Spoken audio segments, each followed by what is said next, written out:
CM Pushkar Singh Dhami press conference करें, चलिए सुनाते हैं क्या कुछ कह रहे हैं।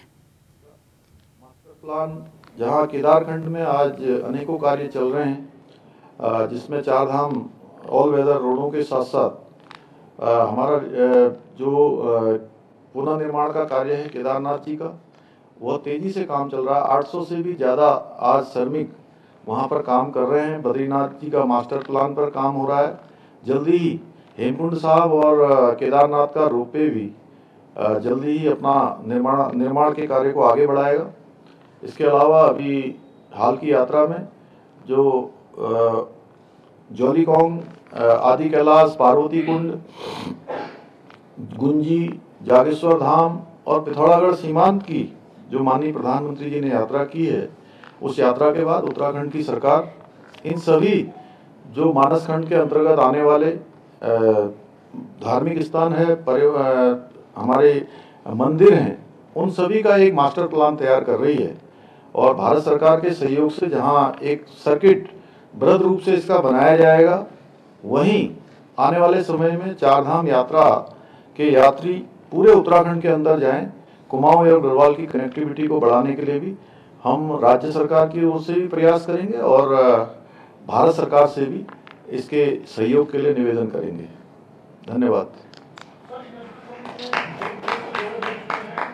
मुंबई और अहमदाबाद की तैयारियां बंगलोर में हो रहा है, आगे का सर क्या प्लान है? और अब स्थानीय जो स्थापित उद्योग है उत्तराखंड में, उनके साथ ही 22 और 24 तारीख को 2 बड़ी बैठकें हैं, ताकि वो भी अपना प्लान बढ़ा करें, क्योंकि कई प्रस्ताव उद्योग को मिले। देखिए, एक तो मैं बताना चाहता हूँ कि 2018 में इन्वेस्टर समिट राज्य के अंदर हुई थी। उस समिट में भी बहुत सारे प्रस्ताव और बहुत सारे एमओयू उस समय हुए थे। उसमें से बहुत सारे लोगों से हम लोग कांटेक्ट कर रहे हैं और इस दौरान जो हमने उसी काम को आगे बढ़ाया, उसमें इंग्लैंड, आबू धाबी और दुबई, दिल्ली और मद्रास, इन शहरों में सभी निवेशकों से और उद्योग समूह के लोगों से मिलना हुआ था, सबसे बातचीत की है। सभी से बात करने के बाद बड़ी संख्या में निवेशकों के प्रस्ताव और उनका आकर्षण उत्तराखंड की ओर है, ये बात बिल्कुल स्पष्ट हो गई है। अभी तक 65,000 करोड़ रुपए के निवेशकों के करार हमारे साथ हो गए हैं, लेकिन आने वाले समय में और भी बड़ी संख्या में आने वाले हैं। लेकिन हमने तय किया है कि एमओयू होते रहेंगे और उस पर आगे गुणवत्ता के आधार पर या राज्य की जो प्राथमिकता होगी या राज्य के लिए जो ज़्यादा फायदेमंद होंगे, उन सभी को हम अपनी प्राथमिकता में लेंगे। लेकिन उसकी ग्राउंडिंग ठीक से हो, उसके लिए हम प्रयास कर रहे हैं कि पहले ही जिस दिन हमारा इन्वेस्टर समिट का आयोजन होगा, जो कार्यक्रम हमारा 8 और 9 दिसंबर को प्रस्तावित है, उससे पहले हमारा प्रयास है कि उसकी एक अच्छी ग्राउंडिंग पहले ही हम कर लें। उस दिशा में हम काम कर रहे हैं और खुशी की बात यह है कि पूरे देश दुनिया के अंदर धीरे धीरे उत्तराखंड की बात जा रही है। उत्तराखंड की जो यहाँ पर कानून व्यवस्था से लेकर जो हमारे यहाँ का एटमॉस्फेयर है, जो श्रमिक वर्ग और प्रबंधक वर्ग के बीच बहुत ज़्यादा जो क्लैश नहीं है, और एक यहाँ की जलवायु से लेकर पर्यावरण, यहाँ का शुद्ध आबोहवा पूरे विश्व के लोगों को, देश के लोगों को आकर्षित कर रही है। उसमें उन सब लोगों को जहाँ वो लोग आना चाहते हैं, हमारा भी ये प्रयास है कि उनके लिए अच्छी योजनाओं का थोड़ा मैं कहूँ कि लिबरल जिनको योजनाओं को बनाना, नए पॉलिसीज को लाना, वो सब काम हमने किया है। एक लैंड बैंक भी तैयार किया है और ज़रूरत पड़ने पर आगे भी हम लोग जो इन्वेस्टर हैं उनके बहुत सारे सुझाव भी हमको प्राप्त हो रहे हैं। कुछ स्थानों पर हेली सेवा अभी हेली सेवा देने के लिए, और देहरादून में आज लगभग 37 फ्लाइटें पूरे देश के अंदर से प्रमुख शहरों से यहाँ से जाती हैं। कुछ शहर अभी छूटे हुए हैं, उनको भी हम लोगों ने आगे निकट भविष्य में उन शहरों को भी जोड़ना है। और दुबई और आबू धाबी में जब हम लोगों से मिले थे तो लोगों ने एक अपनी ये बात भी हमको सुझाव के रूप में दी थी कि अगर अंतर्राष्ट्रीय उड़ान देहरादून से या पंतनगर से होगी तो और देश दुनिया के लोग आएंगे। तो उस दिशा में भी हम काम कर रहे हैं। हमने भारत सरकार को भी इसका निवेदन किया है कि जल्दी ही जो है हमारी जो हवाई सेवाएं हैं उनको भी उच्चीकृत किया जाए।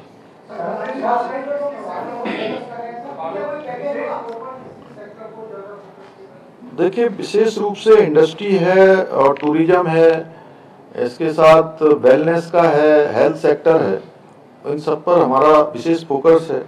बाकी एडवेंचर टूरिज्म भी काफ़ी लोगों ने जो है उसको प्राथमिकता से कहा है कि हम काम करना चाहते हैं। हेल्थ के सेक्टर में कैंसर जैसी बीमारियों से इलाज के लिए लोग यहाँ पर आना चाहते हैं। और विभिन्न क्षेत्र हैं, अलग अलग सेक्टरों में, चूँकि हमारे यहाँ पर फार्मा का भी बहुत बड़ा सेक्टर है, ऑटोमोबाइल्स का भी बड़ा हब है, बड़ी बड़ी कंपनियां पहले से काम कर रही है। एक सुदीप ने पहले प्रश्न पूछा था कि पुराने वाले जो हमारे यहाँ पर इंडस्ट्री लगी हुई है उसमें से भी हमको जो है एक बड़ी संख्या, मतलब मैं समझता हूँ कि 10 से 15 हज़ार करोड़ रुपए का एक्सपेंशन जो पुरानी जो इंडस्ट्री हमारे पहले से एग्जिस्टिंग इंडस्ट्री है वो भी अपने को एक्सपेंड कर रही हैं। और हमने कुछ नियमों में भी और पॉलिसी में भी कुछ जो शिथिलीकरण किया है, लिबरल जो बनाया है, उसमें उनके जो अंदर का जो एरिया होता है, क्या बोलते हैं उस एरिया को जिसके अंदर फैक्ट्री लगी होती है, वो ग्राउंड कवरेज एरिया, उसको भी हमने थोड़ा जो है उसमें भी हमने थोड़ा ढील दी है कि जितनी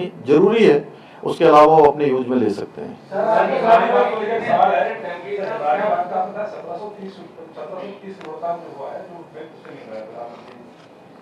हाँ हाँ, नहीं टोटल इतनी है अभी तो।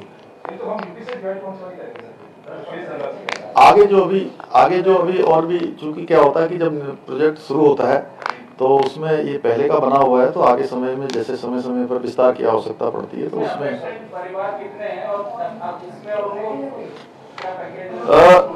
परिवार तो एग्जैक्ट अभी इसमें जितने भी परिवार हैं जो भी उसके जन्म आएंगे उन सभी के पुनर्वास के लिए हमने पहले से ही कैबिनेट में नई जमीन जो है प्राग फार्म में वो देख ली है और उनका पुनर्वास हम प्राग फार्म में करेंगे।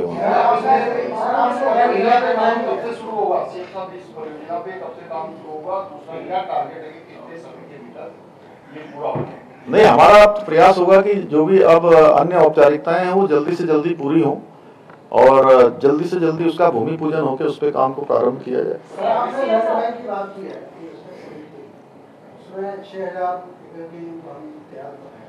नहीं, कर लिया 6,000 एकड़।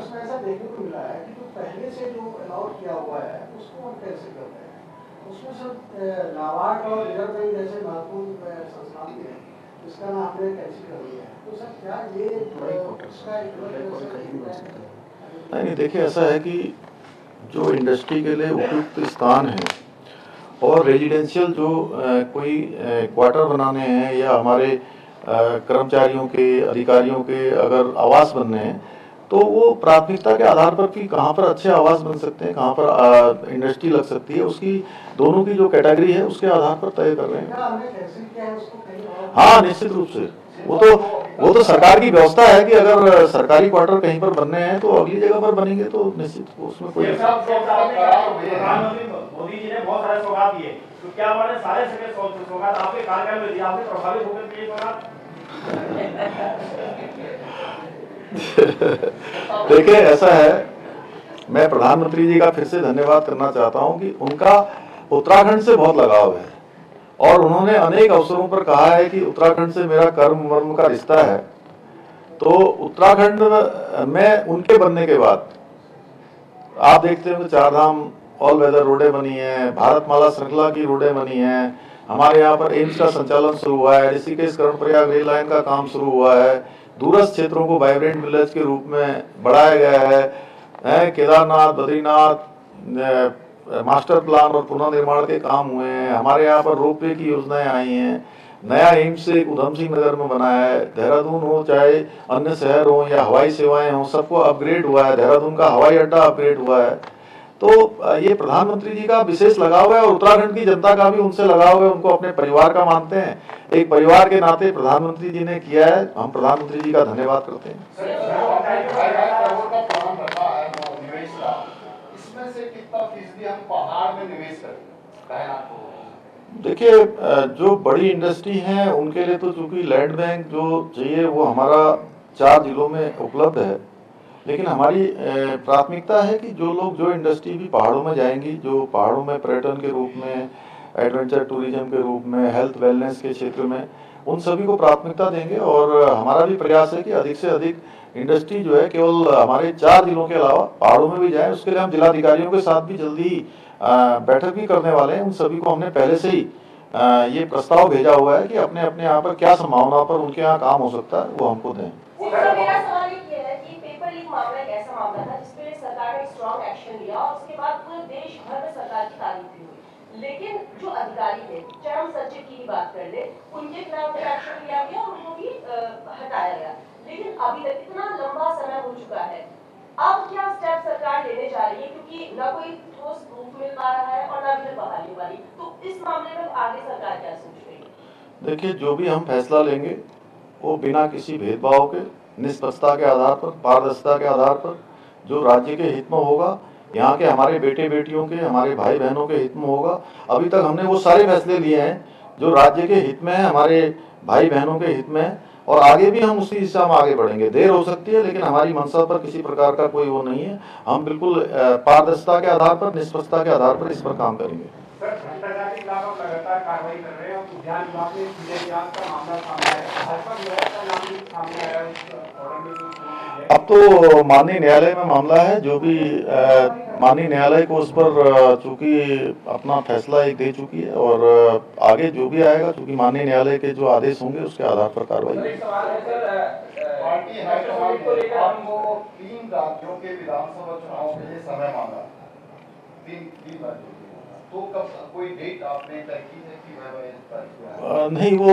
एक्चुअली में इन्वेस्टर समिट होने के कारण से चूंकि मैं अभी तत्काल नहीं जा सकता था, इसके बाद अहमदाबाद और मुंबई का है, लेकिन मैंने पार्टी को अपना जो उन्होंने 5 दिन का समय कहा था कि कार्यकर्ता के रूप में मैं मध्य प्रदेश, छत्तीसगढ़ और राजस्थान में देना है, तो अपना कार्यक्रम में दे दूंगा। पार्टी जहां भी उपयोग समझेगी वहां पर भेजेगी। इन्वेस्टर समिट को लेकर के सरकार बहुत तेजी से काम कर रही है, लेकिन हमने देखा है साल 2017 से लेकर अब तक जो डिस्ट्रिक्ट में जो डीआईयू के जो ऑफिसर हैं वो मुख्यालय में बैठे हुए हैं। डिस्ट्रिक्ट इंडस्ट्री जो ऑफिसर हैं वो वहाँ पर बैठ ही नहीं रहे।